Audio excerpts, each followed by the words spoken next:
শীত চলে আসলেই পিঠাপুলি খাওয়ার একটা ধুম পড়ে যায়। আজকে আমিও আপনাদের সাথে শেয়ার করব চিতই পিঠার রেসিপি।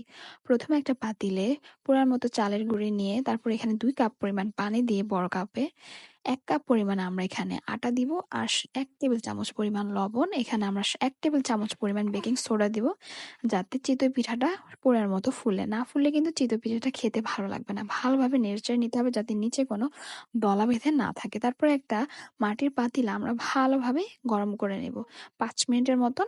৫ মিনিট গরম হয়ে গেলে তারপর এখানে আমরা চিতই পিঠার ডোটা দিয়ে দিব। ডোটা দিয়ে প্রায় ২ থেকে ৩ মিনিট ঢাকনা দিয়ে ঢেকে এটাকে আমরা কুক করব।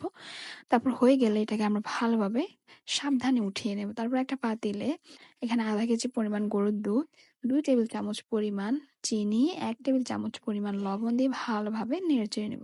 তারপর এখানে আমরা তেজপাতা আর ২ টা এলাচ দিব। এলাচ দিয়ে ভালোভাবে নেড়েচেড়ে দিব। একটা দারুচিনি দিয়ে ভালোভাবে নেড়েচেড়ে নিব।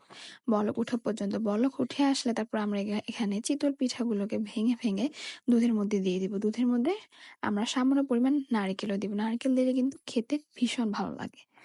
এটা আমরা বলক ওঠা পর্যন্ত অপেক্ষা করব। নরম হয়ে আসলে আমরা এটাকে উঠিয়ে নেব। আমার আজকের ভিডিও যদি আপনাদের ভালো লাগে তাহলে অবশ্যই একটা লাইক, ফলো আর সাবস্ক্রাইব করবেন। ধন্যবাদ।